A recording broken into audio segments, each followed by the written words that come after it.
नमस्कार। आज हम एक नए विषय की बात लेकर आए हैं। आज कारकिर्दी एक बहुत बड़ी समस्या बन गई है और कारकिर्दी निर्भर करती है हमारे मार्क्स पर।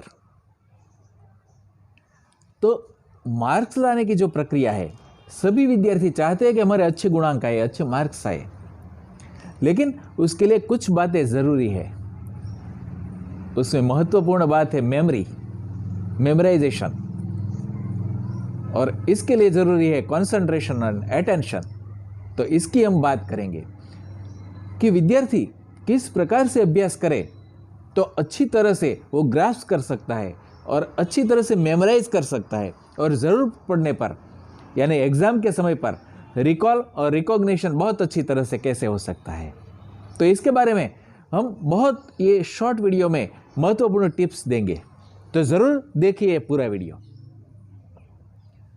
जब हम अभ्यास करते हैं तो अभ्यास में मेमोरी के साथ जो महत्वपूर्ण बातें हैं उसमें है हमारा शारीरिक और मानसिक स्वास्थ्य, शारीरिक और मानसिक स्थिति।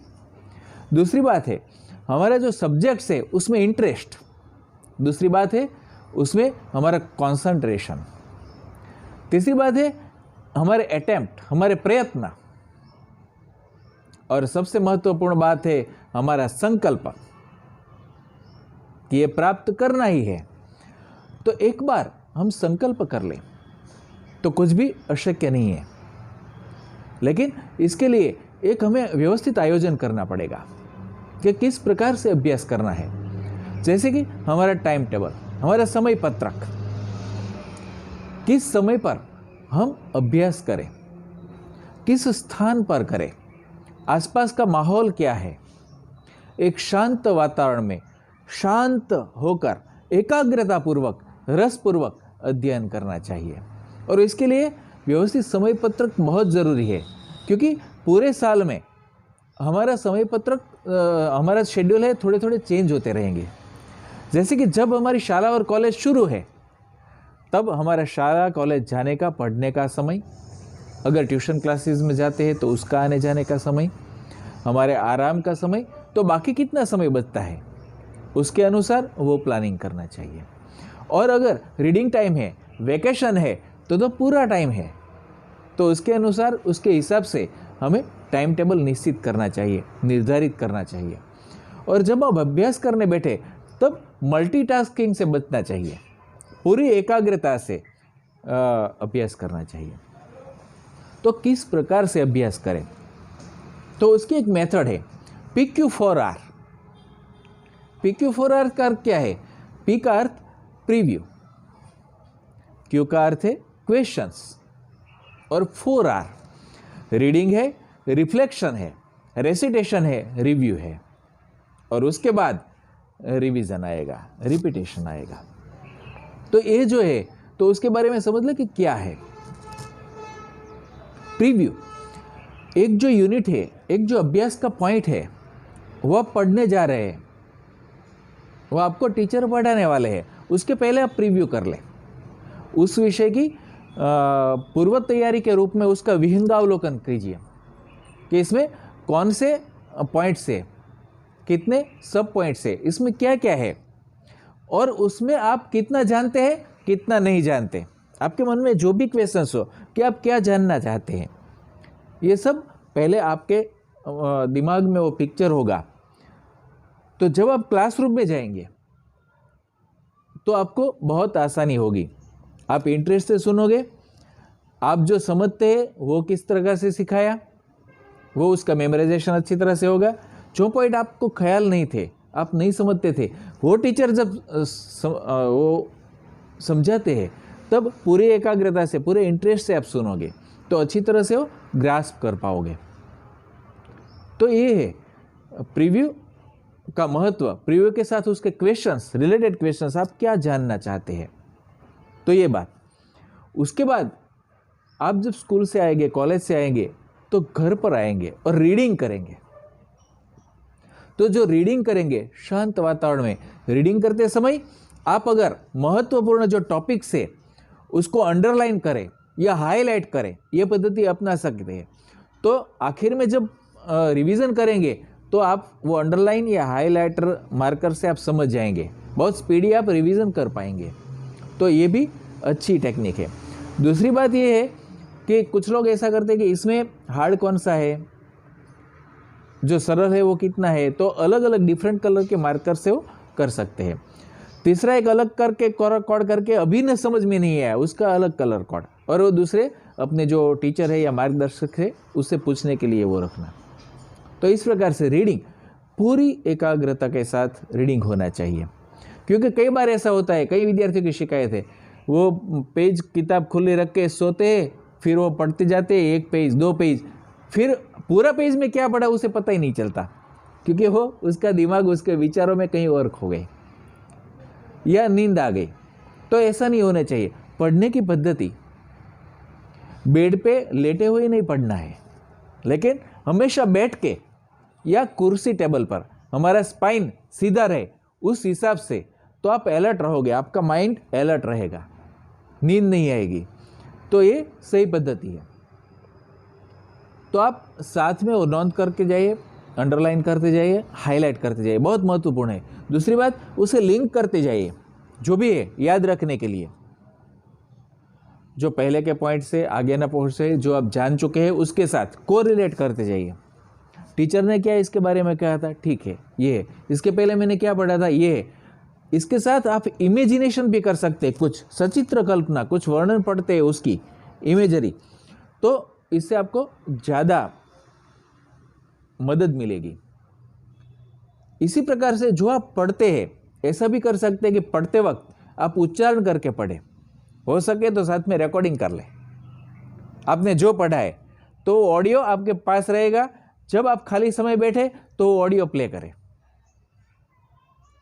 आप ऐसे ही खाली बैठे तब आपका ही पढ़ा हुआ आपके शब्दों में ऑडियो वो प्ले होगा और फिर से आपको वो रिपीट हो जाएगा। तो ये एकाग्रता पूर्वक, रसपूर्वक और तैयारी के साथ ये रीडिंग है जो भी। तो रीडिंग के बाद रिफ्लेक्शन, उसकी नोट्स बहुत अच्छी तरह से। अगर आप स्कूल में है तो आपकी टेक्स्ट बुक पर्याप्त है, लेकिन अगर आप कॉलेज में है तो टेक्स्ट बुक के साथ आप संदर्भ ग्रंथ जो है, रेफरेंस बुक से, वो भी पढ़ सकते हैं, कंपैरेटिव स्टडी कर सकते हैं और सब मिला के अपनी नोट बना सकते हैं। जो कॉमन पॉइंट्स क्या है, अलग अलग संदर्भ बुक जो है उसमें क्या क्या विशेषता दी है, वो सब मिला के आप अपनी नोट्स बना सकते हैं। तो ये है। इसके बाद रेसिटेशन, मुखपाठ। अगर श्लोक है, काव्य है, पंक्ति है तो उसका मुखपाठ कर सकते हैं। लेकिन अगर ऐसा नहीं है तो रट्टा नहीं मारना है, जो भी है समझ कर करना है, पूरा समझ के। तो रीडिंग के बाद उसका चिंतन करना है, उसका मनन करना है, तो अर्थ के साथ समझ कर करना है। तीसरी बात, आपका यूनिट अगर छोटा है तो आप पूरा पहले से लेके आखिर तक वो एक साथ कर सकते हैं। अगर बहुत बड़ा है तो यूनिट, पूरी बुक ही है, तो आप उसके चैप्टर्स डिवाइड करके, उसके विभाग अलग अलग करके एक एक विभाग कंप्लीट करें और हर विभाग के अंत में मेमोरी टेस्ट करें और साथ में इसके बाद सड़ंग सभी विभाग का एक साथ अध्ययन करें। तो विभाग का अध्ययन और पूरा होल रीडिंग, तो इस प्रकार भी आप कर सकते हैं। तीसरी बात, हर 1 घंटे के रीडिंग के बाद 5 मिनट मनन के लिए निकालना चाहिए। 1 घंटा रीडिंग किया, उसी विषय का 5 मिनट चिंतन किया, मनन किया। ये 3-4 घंटे आपने वो रीडिंग कर लिया है, 5 घंटे रीडिंग कर लिया है, तो उसके बाद थोड़ा सा रिलैक्सेशन, आप शवासन भी कर सकते हैं, या तो आप लेट के 5 मिनट के लिए अपने पूरे शरीर को शिथिल कर दे, रिलैक्स कर दे, तनाव मुक्त कर दे, और 5-10 मिनट के बाद फिर से खड़े हो जाए और आगे आप अभ्यास कर सकते हैं। तो वो मेमोराइजेशन में, वो स्थिर होने के लिए, वो मेमोरी में स्टोरेज के लिए वो रिलैक्सेशन पीरियड बहुत उपयोगी है। इसी प्रकार से रिव्यू, आपने जो पढ़ा है उसमें से सचमुच कितना आपको याद रहा है, उसके लिए वो रिव्यू है। आप स्वयं भी रिव्यू कर सकते हैं, या आप टेस्ट देके, या आपके जो एल्डर्स है, आपके बड़े हैं, वो आपको पूछते हैं। स्कूल में तो टीचर्स पूछते ही है, तो हर एक जो चैप्टर है उसका रिव्यू होना चाहिए। और इसी प्रकार से जो रिवीजन है, तो रिवीजन की जो पद्धति है उसमें 0, 1, 7, 30 और 6 ये पद्धति है। क्योंकि हमारी लॉन्ग टर्म मेमोरी और शॉर्ट टर्म मेमोरी अलग बात है, लेकिन लॉन्ग टर्म मेमोरी में वो उसे भेजने के लिए हमें रिपीटेशन की ज़रूरत है, रिवीजन की ज़रूरत रहती है।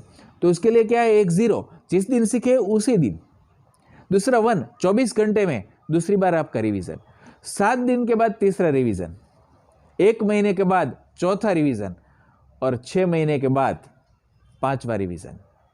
तो आपकी मेमोरी में वो लॉन्ग टर्म मेमोरी में वो बैठ जाएगा एकदम सरस से, और एग्जाम में भी आप रिकॉल कर पाएंगे अच्छी तरह से।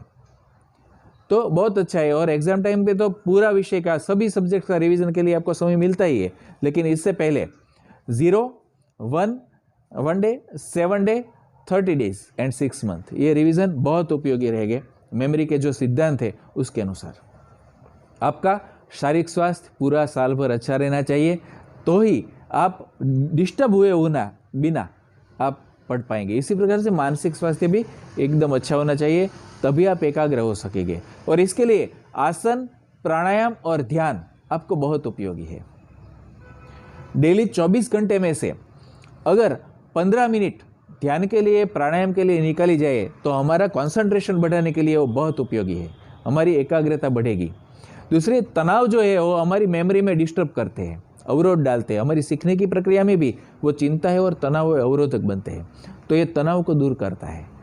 तो आसन, प्राणायाम, ध्यान वो 15 मिनट हर रोज की, वो हमें हमारा बहुत सारा समय बचा लेगी, तो बहुत उपयोगी है। आप सब लोग अच्छी तरह से इस टिप्स के आधार पर पढ़ाई करें, रीडिंग करें, अच्छी तरह से मेमोराइज करें और एग्जाम में अच्छे मार्क्स प्राप्त करें, यही शुभकामना के साथ नमस्कार।